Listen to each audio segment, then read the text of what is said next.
आज के व्याकरण शिक्षण में आप सभी का स्वागत, यथोचित अभिवंदन। जैसा कि इसके पूर्व के वीडियो में मैंने संस्कृत में प्रयुक्त होने वाले सभी वर्णों, स्वर, व्यंजन, उनके भेद और इसके अलावा विसर्ग, अनुस्वार, अनुनासिक, ये जो वर्ण हैं सब पर विस्तृत प्रकाश हमने डाला।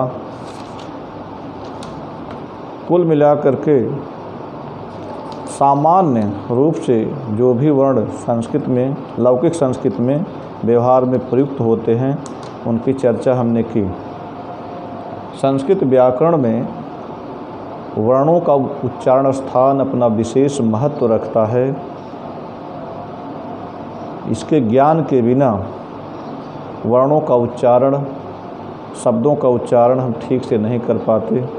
यद्यपि बचपन से अभ्यास न होने के कारण हम सभी लोग बोलने में गलती करते हैं, वर्णों का ठीक से उच्चारण नहीं करते। कोशिश करने पर, अलग अलग प्रयास करने पर हम थोड़ा बहुत सुधार कर सकते हैं, लेकिन बचपन से जो बोलते आए हैं एकाएक उसमें परिवर्तन करना संभव नहीं होता। आज हम वर्णों का जो उच्चारण स्थान है उस पर विस्तृत प्रकाश डालेंगे। आप सभी लोग ध्यानपूर्वक सुनें, देखें। किसी भी वर्ण के उच्चारण में मुख की महत्वपूर्ण भूमिका होती है। नासिका और मुख के सहयोग से वर्णों का उच्चारण किया जाता है। वर्णों का उच्चारण करते समय हमारी जिह्वा मुख के जिस भाग का स्पर्श करती है अथवा वर्णों का उच्चारण करते समय मुख के जिस भाग पर जोर पड़ता है उन्हीं स्थानों को उच्चारण स्थान कहा जाता है। जब कोई वर्ण हम मुख से बाहर निकालने का प्रयत्न करते हैं तो जिह्वा की विशेष भूमिका होती है। जिह्वा के संचालन से, जिह्वा के प्रयोग से ही हम वर्णों में भिन्नता करते हैं, अलग अलग वर्णों को मुख से बाहर निकालते हैं। जिह्वा वर्ण का उच्चारण करते समय मुख के जिस भाग की ओर जाती है, जिस भाग का स्पर्श करती है या जिस भाग की ओर जोर डालती है वही उच्चारण स्थान कहा जाता है। तो हम एक एक करके उच्चारण स्थान की चर्चा करते हैं।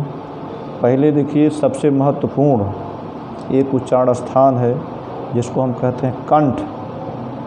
कंठ उच्चारण स्थान, इस उच्चारण स्थान से जो वर्ण उच्चारित होते हैं, जो वर्ण मुख से बाहर निकलते हैं, वे हैं अकुह विसर्जनीय नाम कंठ है। उसकी व्याख्या देखें। अ, छोटा अ, बड़ा अ, ह्रस्व और दीर्घ दोनों अ। कु से तात्पर्य है क वर्ग, क, ख, ग, घ, ङ। क वर्ग के अंतर्गत आने वाले सभी वर्ण क, ख, ग, घ, ङ।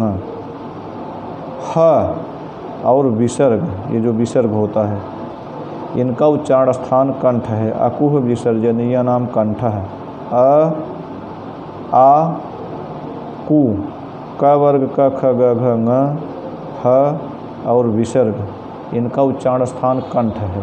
कंठ क्या है? कंठ से तात्पर्य है ये गले में जो उभरा हुआ भाग है, ये वही कंठ है। अकुह विसर्जनीय नाम कंठ है। कंठ अ, आ, क वर्ग क, ख, ग, घ, ङ,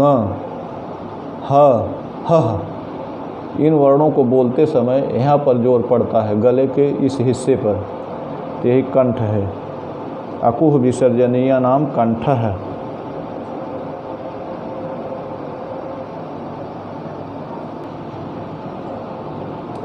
अकुह विसर्जनीय नाम कंठ है। कंठ उच्चारण स्थान है, इससे उच्चारण होता है ह्रस्व दीर्घ आ, आ कु से तात्पर्य है क वर्ग क ख ग घ ङ ह विसर्ग। इन वर्णों का उच्चारण स्थान कंठ है। इनका उच्चारण कंठ से इनके उच्चारण स्थान में कंठ की विशेष भूमिका होती है। दूसरा उच्चारण स्थान है तालु। इच यसा नाम तालु। इच यसा नाम तालु। ई ह्रस्व और दीर्घ दोनों ई। चू से तात्पर्य है च वर्ग च वर्ग च छ ज झ ञ। देखिए यहाँ हम जो व्यंजन वर्ण हैं सब में हलंत का प्रयोग कर रहे हैं, क्योंकि ये मूल जो रूप है इन्हीं की चर्चा हम उच्चारण स्थान में कर रहे हैं। यदि हलंत नहीं लगाएंगे तो इनमें अस्वर मिल आ जाएगा और उच्चारण स्थान का जो स्पष्टीकरण है सही नहीं होगा, क्योंकि अ का उच्चारण स्थान कंठ है। मूल रूप में जो च छ ज झ य हैं इनकी चर्चा यहाँ है। ई चू च वर्ग च छ ज झ य स तालव्य स। इनका उच्चारण स्थान है ताल। ऊपर वाला दांत जो जमा हुआ है उसके ठीक ऊपर थोड़ा सा ऊपर वह जो स्थान है वह तालु है। इसको चेक करने के लिए आप च छ ज झ का उच्चारण करेंगे, जीभ जहाँ पर स्पर्श कर रही है वही स्थान तालु है। इच यसा नाम तालु। ई चू माने च वर्ग च छ ज झ य स। अब आप यहाँ सोच सकते हैं कि सभी वर्णों को बोलते समय जिह्वा जो है जीभ उस स्थान का बराबर स्पर्श नहीं करती। बात सही है। अगर एक ही समान उच्चारण स्थान का जिह्वा स्पर्श करेगी तो एक ही वर्ण बार बार मुंह से निकलेगा। इसलिए जिह्वा अलग अलग वर्णों को निकालने के लिए उस वर्ण को अलग अलग ढंग से स्पर्श करती है, थोड़ा करती है या कम करती है, या उस अंग विशेष की ओर जाती है, जोर डालती है। कहने का तात्पर्य है जब इन वर्णों का ई च छ ज झ य स इनका जब हम उच्चारण करते हैं तो जिह्वा ताल जो मुख के अंदर है उस ओर प्रयत्नशील होती है, उसी वर्ण की ओर जोर देकर इन वर्णों का उच्चारण करती है। ताल इच यसा नाम तालु। अब हम आते हैं तीसरे उच्चारण स्थान पर जो है मूर्धा। मूर्धा ऋतु रसाणाम मूर्धा। मूर्धा क्या है? जीभ जब मुख आप सीधा रखिए 90 अंश का कोण बनाती है एकदम, तब वह मूर्धा है। एकदम ऊपरी हिस्सा मुख का एकदम सीधा ऊपरी हिस्सा वह मूर्धा स्थान है। इन वर्णों का उच्चारण करते समय जिह्वा मूर्धा की ओर जाती है। री टू से तात्पर्य ट वर्ग ट ठ ड ढ ड़ र श। इन वर्णों को बोलते समय जिह्वा मूर्धा नामक स्थान की ओर प्रयत्नशील होती है। ऋतु रसाणाम मूर्धा। री ट ठ ड ढ ड़ र श भाषा। इन वर्णों को बोलते समय जिह्वा मूर्धा की ओर प्रयत्नशील होती है, मूर्धा स्थान की ओर जाती है। मूर्धा जीभ में मुख में एकदम सीधा ऊपरी हिस्सा है। जब जीभ 90 अंश का कोण ऊपर की ओर बनाती है, जहाँ स्पर्श करती है वही मूर्धा नामक उच्चारण स्थान है। अब हम आते हैं दंत नामक उच्चारण स्थान। लितु रसा नाम दंताह। दंताह से तात्पर्य एक दांत नहीं, ढेर सारे दांत। इन वर्णों को बोलते समय जिह्वा दांतों का स्पर्श करती है। जैसे लृ तू से तात्पर्य त वर्ग त थ द ध न ल स। इन वर्णों के उच्चारण करते समय जिह्वा दांतों का स्पर्श करती है। एक दांत नहीं, इसमें अनेक दांत सहायक होते हैं। जिस व्यक्ति के दांत टूटे होते हैं, आगे वाले दांत नहीं होते, वह इन वर्णों का ठीक से उच्चारण नहीं कर पाता। जैसे लृ, तू से त, थ, द, ध, न, ल, स। इन वर्णों के उच्चारण में दांतों की महत्वपूर्ण भूमिका होती है। लिट लसा नाम दंताः। इन वर्णों को बोलते समय जिह्वा दांतों का आगे वाले दांतों का स्पर्श करती है। जिन व्यक्तियों के आगे वाले दांत नहीं होते, टूट गए होते हैं, वे लोग इन वर्णों का उच्चारण करने में समर्थ नहीं होते, गलत उच्चारण करते हैं। अब हम अगले उच्चारण स्थान की ओर आते हैं।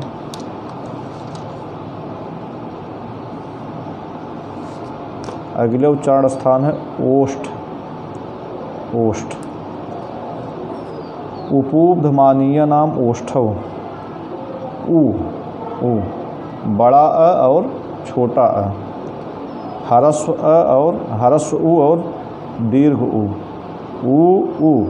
पू से तात्पर्य है प, फ, ब, भ, म। बार बार हमने चर्चा कर देते हैं कि जो हम व्यंजनों का प्रयोग कर रहे हैं, जो उनका वास्तविक स्वरूप है, उन्हीं का प्रयोग कर रहे हैं। इनसे हम स्वरों को अलग करके ही प्रयोग कर रहे हैं, क्योंकि ये जो उच्चारण स्थान हम बता रहे हैं इन्हीं वर्णों के हैं। इनके साथ अगर हम स्वर लगा देंगे तो उनका उच्चारण स्थान भिन्न हो जाएगा। इसलिए मूल रूप में जो वर्ण हैं उन्हीं का हम प्रयोग कर रहे हैं, प, फ, ब, भ, म। और एक उपध्मानीय का चिन्ह होता है प और फ। इसको जो है पफ पढ़ते हैं, पफ। तो ये जो है उपध्मानीय का चिन्ह है। इसको ये देखिए, ये जो लगे हुए हैं हंसिए जैसे, प के पहले और फ के पहले, यह जो है विसर्ग के आधे हिस्से हैं। जैसे प, फ,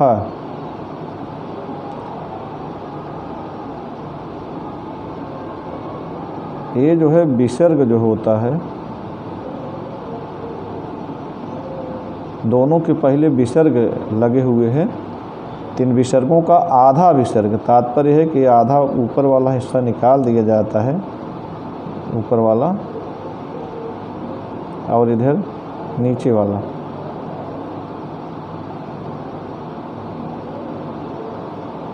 ये आधा आधा हिस्सा निकाल देते हैं, तो यही जो अर्ध विसर्ग बचता है, प के पहले और फ के पहले, इन्हीं को हम पहले लगा करके प, फ, इस चिन्ह को उपध्मानीय के नाम से जाना जाता है।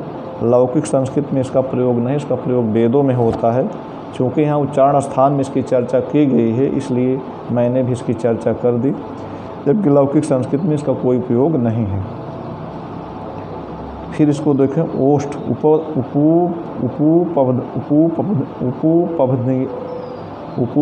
उपध्मानीय नाम ओष्ठव। पू उपध्मानीय। पू से तात्पर्य है प, फ, ब, भ, म। और उपध्मानीय जो चिन्ह जिसकी चर्चा हमने की, इनका उच्चारण स्थान ओष्ठ। ओष्ठों से तात्पर्य दोनों ओष्ठ हैं। यदि किसी व्यक्ति का दोनों ओठों में से कोई एक ओष्ठ कटा हुआ है तो वह इन वर्णों का ठीक से उच्चारण नहीं कर सकता। जैसे ऊ, प, फ, ब, भ, म, ये वर्ण हैं, इनका उच्चारण बिना दोनों ओठों की सहायता के नहीं हो सकता। इसलिए इनके उच्चारण के लिए दोनों ओठों की ज़रूरत पड़ती है। जिन व्यक्तियों के दोनों ओष्ठों में से कोई भी एक ओष्ठ कटा है तो इन वर्णों को वह ठीक से उच्चारण नहीं कर सकता। अब हम आते हैं अगले उच्चारण स्थान की ओर, नासिका। इंग में गणना नाम नासिका च। कहते हैं कि इंग में गणना नाम जो सभी वर्गों के पांचवें वर्ण अंतिम वर्ण हैं, इंग, च, छ, ज, झ, ञ, प, फ, ब, भ, म, क, ख, ग, घ, ङ, ट, ठ, ड, ढ, ड़, त, थ, द, ध, न। इन वर्णों का उच्चारण स्थान करें कि नासिका च और नासिका भी है।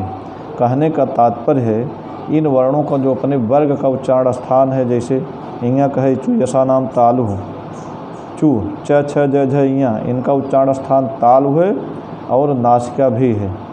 जैसे यहाँ नीचे हमने समझाया, इसको देखें पहले। जैसे ङ वर्ण है, कहते हैं कि इंग में गणना नाम नासिका च, जैसे ng है तो इसका उच्चारण स्थान नासिका भी है। कहने का तात्पर्य इसका जो क वर्ग का उच्चारण स्थान है कंठ, क ख ग घ ङ अकुह विसर्जनीय नाम कंठ है।